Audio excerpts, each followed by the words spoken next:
salah satu alternatif nanti sebagai bekal untuk menulis karya tulis sendiri. Dan alhamdulillah rata-rata perlu kami sampaikan kepada Bapak bahwa rata-rata guru-guru di SMP saat itu sudah golongan 4B. Ya, tapi terkendala ke 4C karena ada aral melintang yang sungguh berat untuk dilewati. Tapi mudah-mudahan dengan adanya kegiatan ini, insya Allah aral melintang tersebut akan kita lewati. Bergerak, Pak Iksan kemarin WA saya sudah jadi, tinggal menunggu jurnal saya. Alhamdulillah sudah bisa lewat. Dan ada PTS-nya. Nanti juga dibimbing saya harus ada PTS. Kegiatan tindakan sekolah bagi kepala sekolah. Saya kira itu Ibu Bapak sambutan awal saya. Insya Allah saya juga akan mengikuti kegiatan ini sampai Andan wafil wiqazim majidah. Asyhadu an la ilaha illallah wa asyhadu anna Muhammadan abduhu wa rasuluh. Allahumma shalli ala Muhammad wa ala alihi wa sahbihi ajma'in. Amma ba'd.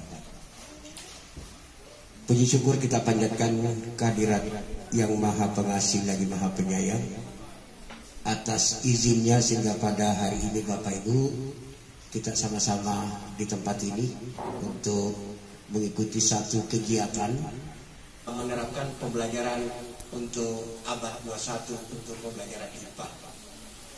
Nah, hari ini sebetulnya kita tidak pernah membayangkan ada pandemi. Andaikan kita pernah membayangkan ada seperti ini, maka judul PKM-nya sebetulnya bukan begini Bapak Ibu.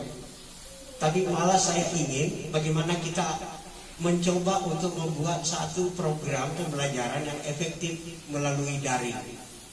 Tapi karena ini bulan Februari, isinya Pak Kepala Sekolah di sini tanda tangannya 20 Februari, jadi belum ada tanda-tanda. Dan ini sangat penting.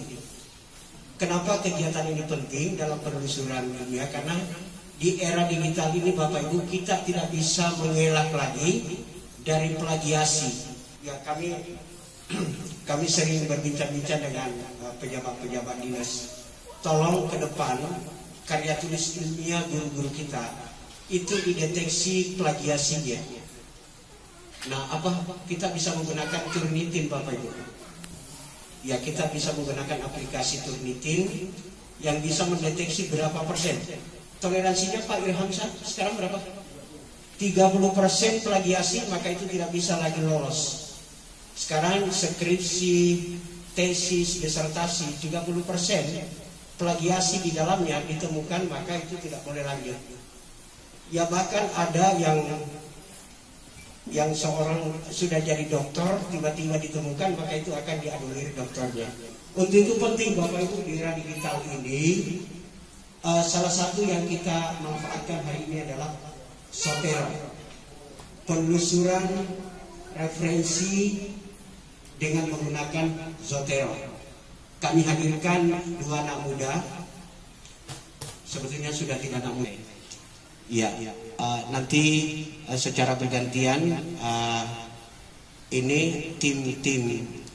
tim Zotero dari jurusan fisika akan bergantian. Siapa duluan? Pak Irham? Pak Irhamsyah. Nanti prakteknya nanti Pak Fikran yang bimbing. Awali biasanya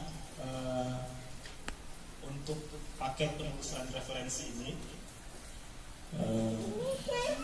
kita kalau termasuk di pasca sarjana itu kemarin ada satu tidak bisa ujian kalau kemudian tidak ikut kelas penelusuran referensi itu. Ini yang buat di sana itu waktu itu saya ngobrol-ngobrol, saya ketemu sama Prof. Jas di direktur, itu masih direktur di Bandara Surabaya. Kemudian diskusi, akhirnya lahirlah kemudian kursus ini di pasca sarjana.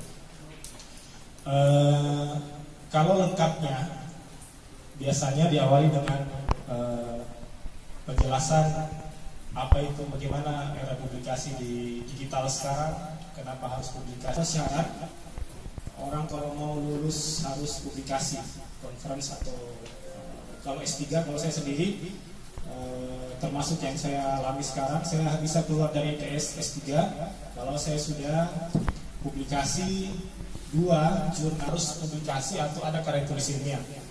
Nah, ini ada strategi-strategi khususnya, termasuk kemudian kita bisa menghadirkan dalam karya tulis tersebut adalah referensi terpercaya. Sebentar kita akan ada. Ini makanya saya akan singgung sedikit. Salah satu strateginya adalah kemudian kita menggunakan referensi, semua adalah referensi terbaik. Bagaimana cara ambilnya, bagaimana cara downloadnya, dan bagaimana cara, karena satu masalah biasanya terakhir ketika kita ingin menulis, semua referensinya kita tidak tahu simpan di mana, mau dicari kembali. Kemudian ketika kita menulis dalam satu pustaka kemudian kebingungan, mana namanya dibalik-balik, di depan, di belakang, padahal sisa satu kali klik, kemudian semua itu bisa otomatis terjadi. Itu biasanya kemampuan kita dalam berbahasa Inggris itu yang sulit, termasuk saya, gitu kan? Bagaimana menerjemahkan dari bahasa Indonesia ke bahasa Inggris ke bahasa Indonesia. Nah, kita, kalau saya mengatakan sekarang itu tidak sulit. Kita bisa memanfaatkan Google Translate dengan Grammarly di dalamnya. Ini juga satu software. Sebentar kita singgung, tetapi kita akan fokus nanti di software-nya. Nah, setelah kita buat itu, tidak mudah lagi. Kita kemudian akan dihadapkan bahwa biasanya ketika kita menulis, kita melihat contoh, biasanya kita terbawa alur cara penulisan orang tersebut. Nah, makanya biasanya sekarang nanti bisa Bapak Ibu kalau sudah terakhir sudah menulis, sudah yakin, sudah finish terakhir, bisa kita tolong, Pak Haris minta tolong dicekkan ini, nanti Pak Haris mungkin sendkan ke kita cekkan, tapi paling terakhir, jangan baru dibuat, kemudian nanti betul-betul mau dikirim dan segala macam semuanya masuk. Maka kemudian kita naikkan, ada namanya Google Scholar, yang Google khusus untuk referensi ilmiah. Ini namanya di sini scholar.google.co.id. Atau kalau di Google biasa langsung saja ketik Google Cendekia. Maka kemudian misalnya ada satu judul Bapak Ibu, kita langsung interaktif dalam Bapak ya. Misalnya satu topik apa yang Bapak Ibu kira-kira punya apa Pak topiknya, saya coba cari. Pengembangan media, pengembangan model resource based learning,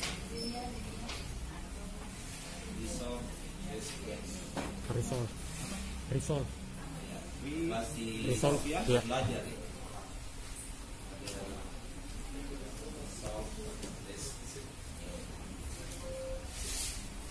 Oke.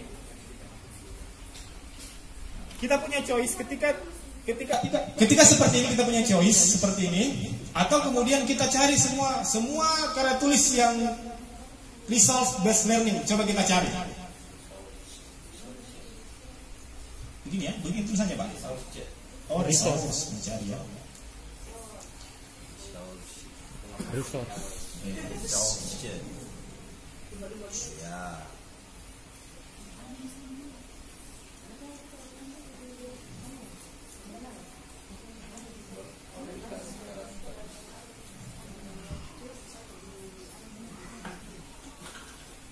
Nah, keunggulan dari kemudian Google Scholar ini serendah-rendahnya iman, serendah-rendahnya penelusuran yang kita pakai.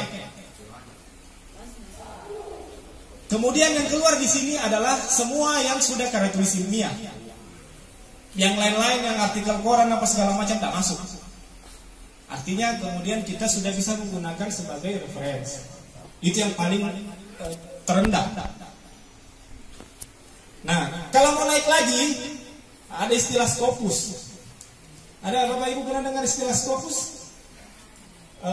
Kalau ini kan, nah saya menjelaskan bahwa kemudian apa kriteria artikel terbaik atau referensi terbaik adalah biasa kan kita tahu buku, ya. Buku naik lagi ketika buku teks, tentunya kita ingin naik kelas lagi, makanya dianjurkan menggunakan jurnal. Kenapa kemudian jurnal? Kalau buku itu sudah ditulisnya berapa tahun? Saya copy tadi nama jurnalnya ini.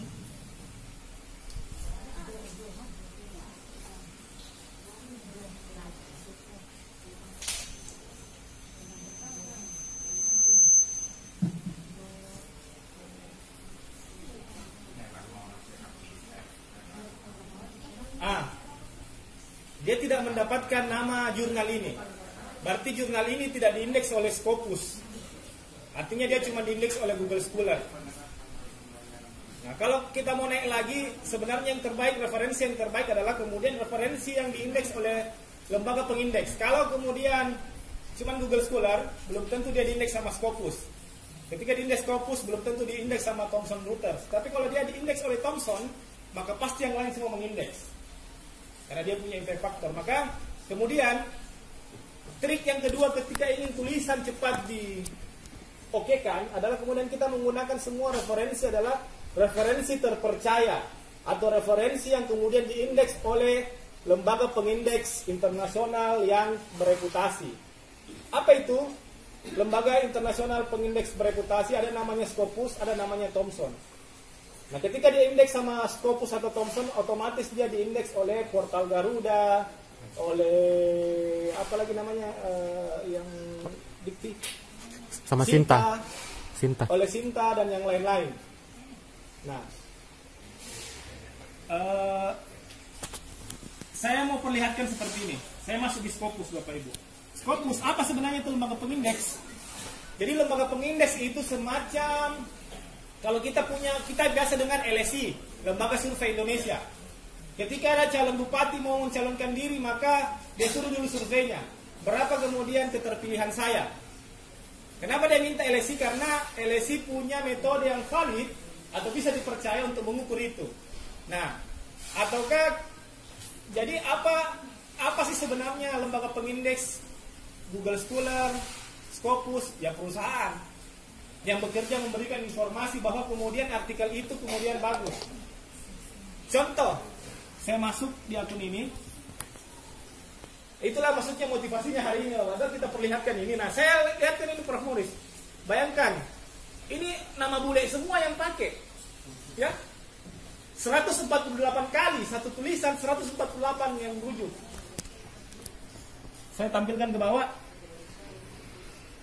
Artinya beliau sudah tidak ada, tetapi kemudian ini kan dipakai 2020 Pak yang pakai, yang rujuk ini. Baru-baru, artinya beliau sudah meninggal tahun berapa? Prof. meninggal ya? 3 tahun yang 2018. Sekarang 2020 orang masih gunakan karyanya. Artinya saya mengatakan kita kemudian abadi dengan karya. Makanya itu motivasi kemudian kita menulis apa yang Bapak, tidak harus besar-besar, mungkin Bapak punya Bapak Ibu kemudian punya hal yang menarik di sini. Mungkin kita juga tidak melihatnya tidak menarik. Kita tulis saja, tapi belum tentu orang yang lain. Orang lain melihat mungkin itu menarik. Makanya itu menjadi motivasi, tulis saja, tetapi dengan cara yang benar. Kita pakai referensi terbaik.